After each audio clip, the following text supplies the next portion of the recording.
Ahora, sin más, bueno, recuerdo un poco la intendencia, no hay turno de preguntas hasta el final, que las apuntaré todas, así que si tenéis preguntas podéis ir anotándolas.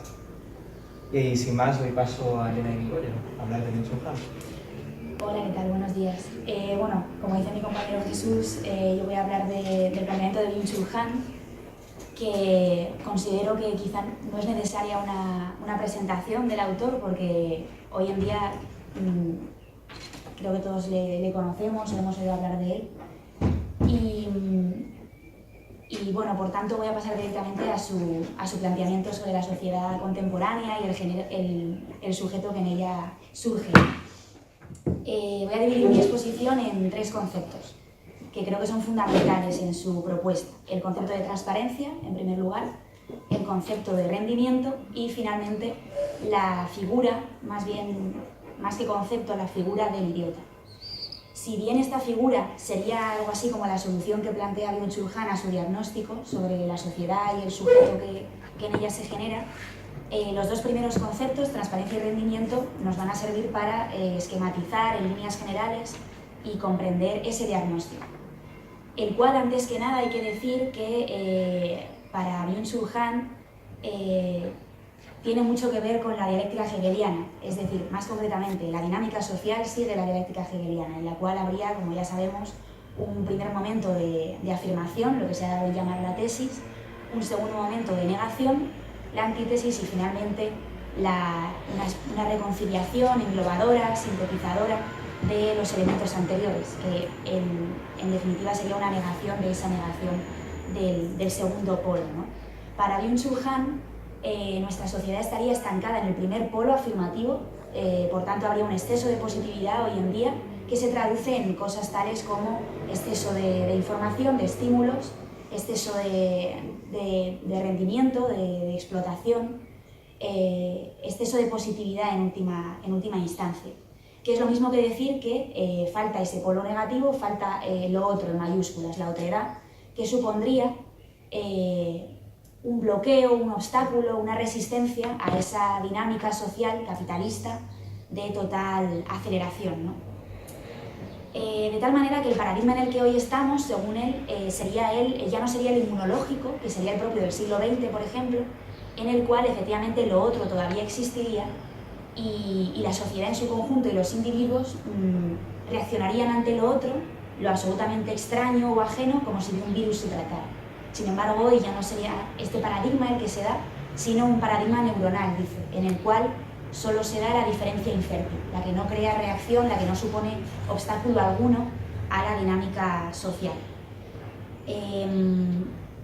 Pues bien, sin detenerme más en esto, pasaría al primer concepto del que os he hablado, el concepto de transparencia, que, bueno, hablar de transparencia, hablar de un imperativo, dice, es una exigencia de transparencia, lo que hoy dije, es hablar de hipervisibilidad, que es lo mismo que hablar de exceso de positividad. No hay nada que suponga un obstáculo a nuestra visibilidad, a nuestra comprensión y, en definitiva, a nuestro consumo.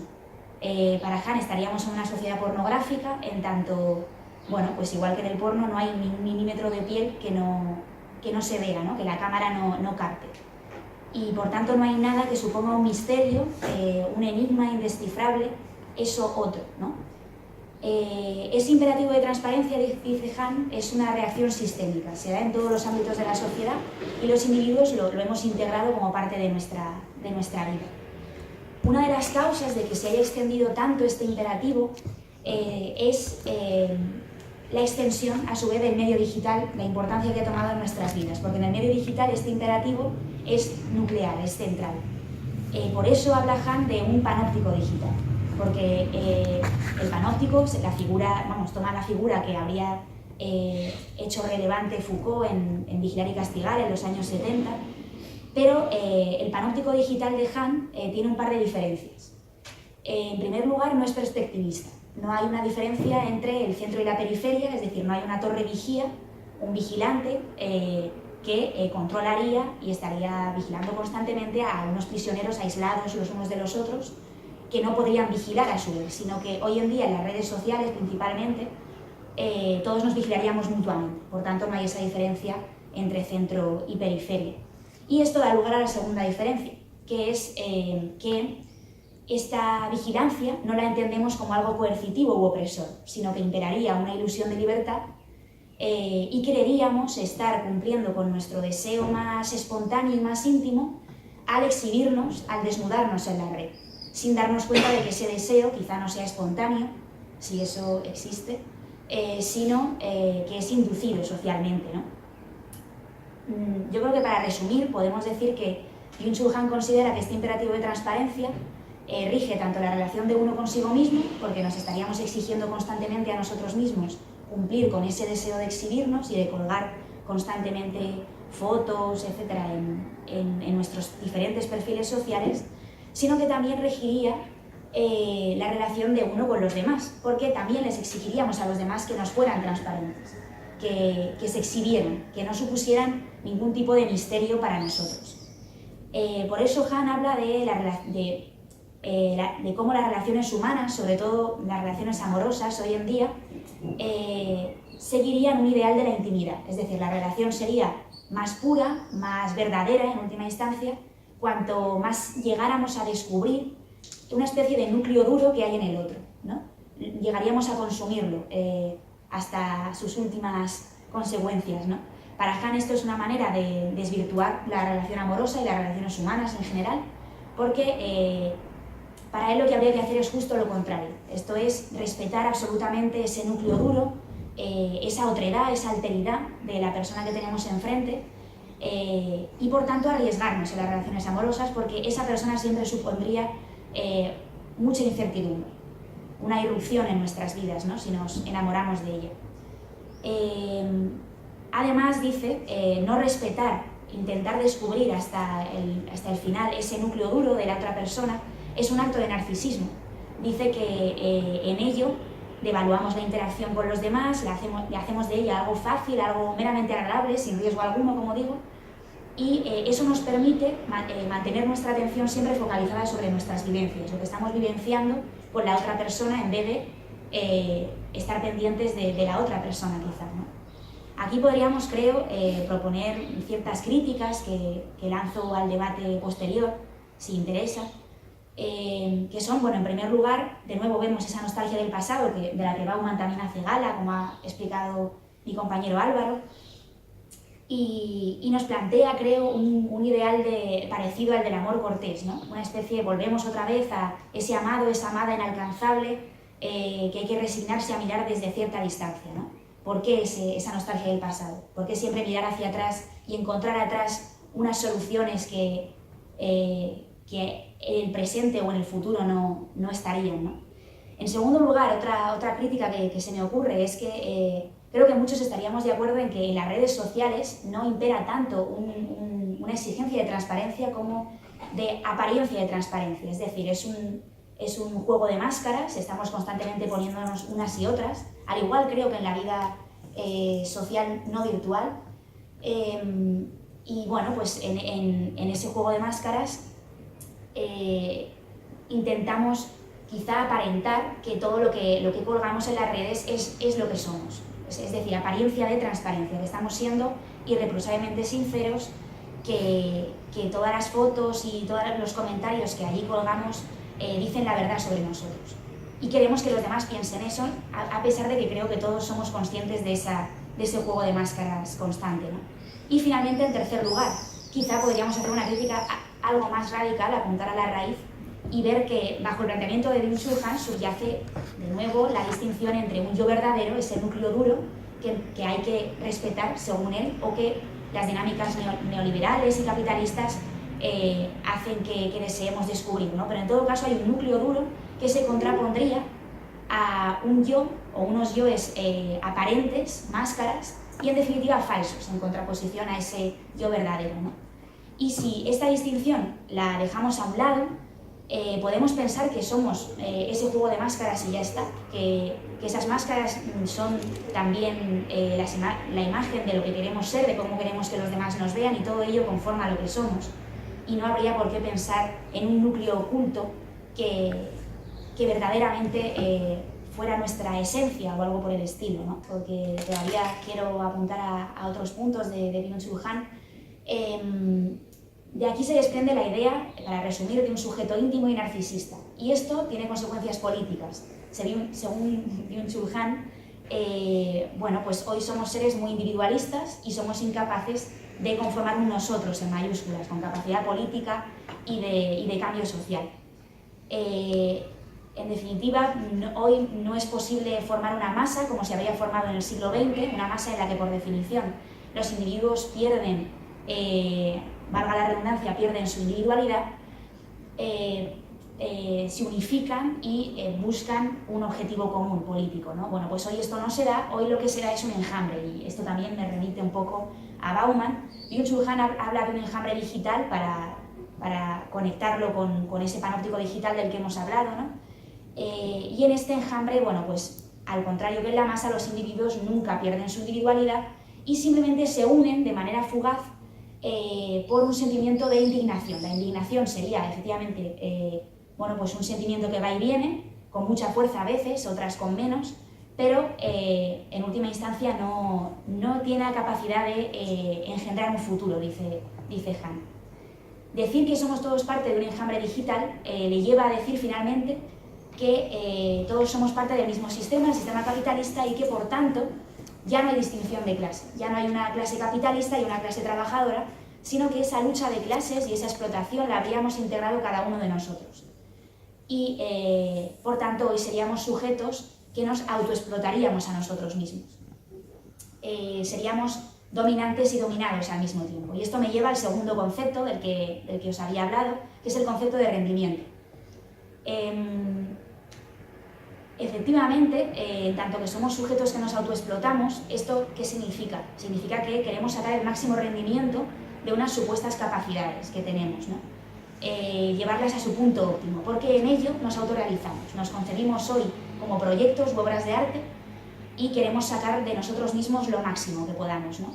Para ello realizamos normalmente procesos de introspección constantes en los que, nos dice Byung-Chul Han, ya no buscaríamos una serie de pecados en nuestro alma, ¿no? Como haría el protestante, sino que buscamos sentimientos negativos, como tristeza, confusión, depresión, y finalmente, ¿por qué? Porque estos sentimientos negativos suponen un obstáculo a nuestra dinámica de trabajo. Dejaríamos de producir debido a estos sentimientos, ¿no? Y también dejaríamos de consumir, tanto como trabajadores como consumidores. Los sentimientos negativos tratamos de obviarlos, de nuevo exceso de positividad, ¿no? Dice Byung-Chul Han que bajo esto subyace una concepción diferente del poder. En el siglo XXI el poder ya no es el poder disciplinario de Foucault, sino el smart power o poder inteligente, que ya no sería coercitivo, opresor como el poder disciplinario, sino que sería seductor, trataría de convencer a través de, bueno, de una serie de técnicas. Aquí nos remite al Big Data, para, bueno, pues para orientar y perfeccionar esas técnicas de seducción individualmente, según nuestras preferencias, ¿no? Y por tanto, el poder inteligente ya no iría focalizado al cuerpo, como diría Foucault, sino a la psique directamente. Y por eso habla Han de psicopolítica, que es el tipo de política que se haría hoy en día, ¿no? El imperativo que rige el poder inteligente ya no es el deber hacer, es decir, no es un imperativo que explícitamente veamos que obliga, que nos coarta, sino es el poder hacer ilimitado. Se supone que cada individuo puede hacer y consumir y trabajar todo lo que pueda, y que los límites en un momento dado los tendría que poner él. De tal manera que cuando los pone, cuando dice que no, cuando pone ese polo negativo en la dialéctica, en ese exceso de positividad, en la dialéctica hegeliana, lo entendería como un fracaso enteramente personal y llegaría incluso a enfermar y a llegar a grados importantes de depresión, precisamente porque había fracasado en ese proyecto que es suyo, ¿no? Había dejado de autoexplotarse. Por tanto, incapacidad de decir no, exceso de positividad y falta de libertad. La libertad estaría para Han en la capacidad precisamente de poner límites y no en la capacidad de autoexplotarnos hasta límites insospechados, ¿no? Llevándonos a un cansancio extremo. Cansancio que, por otra parte, él le pone nombre, habla del síndrome del cansancio de la información, que que ya no tiene tanto que ver con esa autoexplotación en el ámbito laboral, sino más bien en el ámbito del consumo. Estaríamos, y esto de nuevo me remite a Bauman, estaríamos constantemente asediados por un exceso de estímulos, de información, lo cual nos incapacitaría de varias formas. En primer lugar, nos habría hecho de nuestra percepción algo fragmentado, ya no seríamos capaces de desarrollar un pensamiento analítico, reflexivo, abstracto, sino que pensaríamos tipo tweet, ¿no? Cortes y trozos de pensamiento muy pequeños, ¿no? Acumulación de datos finalmente. Esto también, ese exceso de estímulos, ese cansancio nos impide también tomar decisiones y finalmente nos impide responsabilizarnos de las consecuencias a futuro de las líneas de acción que en un momento dado podamos llegar a tomar, ¿no?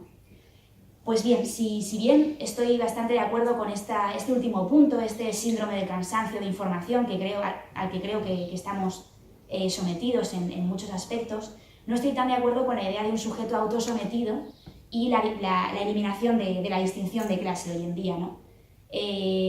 Creo que todos participemos del mismo sistema capitalista no impide ver que no ocupamos todos la misma posición, que efectivamente, sí, es verdad, las dinámicas de poder hoy son muy difíciles, muy complejas,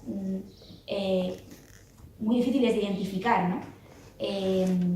Y hay un importante individualismo que tenemos dificultad también para conformarnos nosotros. Todo esto es cierto, pero creo que es importante que no nos lleve a pensar en términos de falta de clases y de integración de esa falta de clases, ¿no? Porque si hoy estamos explotados muchos individuos, ¿no? A nivel laboral y desde luego a nivel de consumo estamos asediados por ese exceso, creo que si llegamos algunos a trabajar 10 o 12 horas no es porque nos concedamos como proyectos y nos autorrealicemos en ello, sino sobre todo porque quizá necesitamos trabajar tanto para llegar a tener un sueldo, dado los contratos tan precarios que se hacen hoy en día, para poder llegar a sobrevivir, ¿no? En definitiva, creo que el planteamiento de Han no solo es desacertado, porque también podemos ver cómo la desigualdad ha crecido en estos últimos años y mucho más a raíz de la crisis económica, sino que también es irresponsable, en cierto modo, porque está de nuevo poniendo el foco sobre el individuo, intentando responsabilizarlo, culpabilizarlo por esa explotación que sufre, ¿no? Quizá debiéramos limitarnos a hablar de explotación y no poner ese prefijo auto, porque con ello ponemos el foco de nuevo en el individuo, como digo, y con ello ponemos un obstáculo más a esa conformación de un nosotros, ¿no? Nos sume más en ese individualismo. Porque creemos que la solución la tenemos nosotros como individuos, únicamente. Para terminar ya, entro en el tercer concepto o idea o figura, que es la figura del idiota, y como digo es la solución que plantea Han a toda esta dinámica, a todo este diagnóstico, ¿no? Frente al sujeto íntimo, narcisista, que se autoexplota, encontramos al idiota, nos dice Han. El idiota como aquel que está completamente desconectado, desinformado, que elige una vida contemplativa, elige replegarse a un lugar en el que quepa el aburrimiento. ¿Por qué? Porque es en esos momentos de aburrimiento cuando uno piensa y reflexiona sobre cuestiones sobre las que nunca pensaría si estuviera inmerso en esa dinámica de aceleración constante, ¿no? Cito cómo define Han al idiota, ¿no? Dice, habita un afuera impensable que escapa a la comunicación y a la conexión. Y es desde este afuera impensable desde el que el idiota puede pensar eso otro en mayúsculas. Y por tanto nos permitiría salir de esa dialéctica, de ese estancamiento, en el primer polo de la dialéctica. Pondría el polo negativo y así llegaríamos a la reconciliación. ¿Cómo puede pensar lo otro? A través del eros, dice Han. El eros en sentido platónico como fuerza universal que une entre sí lo artístico, lo político y lo existencial o amoroso. ¿Cómo lo hace? Bueno, pues ya hemos hablado de las relaciones amorosas, cómo las concibe Han, cómo cree que deberían ser. Hemos hablado efectivamente de cómo hay que arriesgarse en el enamoramiento porque el otro supone un otro de verdad, una alteridad total, un misterio que uno no puede llegar a consumir, comprender, aprender, etc., ¿no?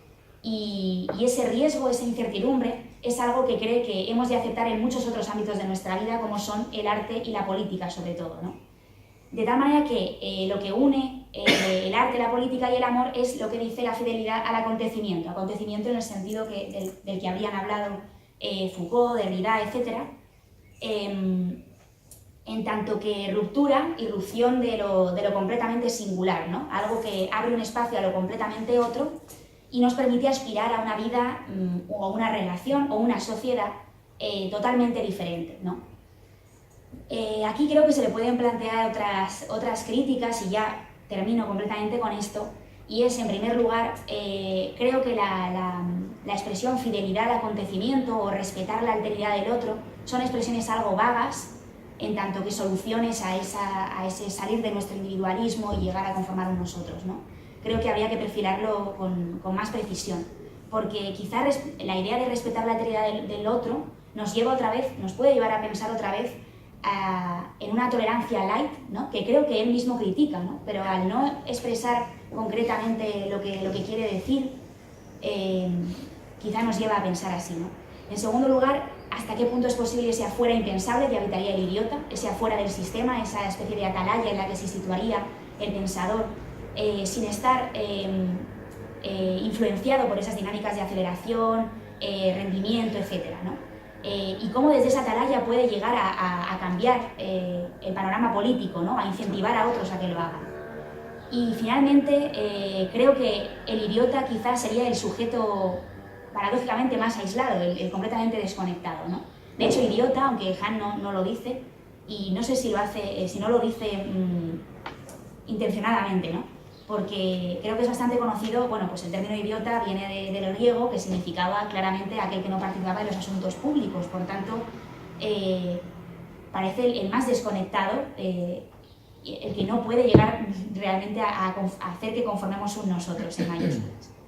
Y finalmente, bueno, creo que toda esta solución es demasiado individualista, pone de nuevo otra vez el foco en ciertos individuos que podrían de alguna manera cambiar el panorama, ¿no? O sea, alimenta la ilusión de que el individuo por sí solo y encima replegado a una vida contemplativa carente de praxis puede llegar a cambiar las dinámicas de poder actuales. Y bueno, hasta aquí mi exposición, muchas gracias. Bueno, muchas gracias, Elena.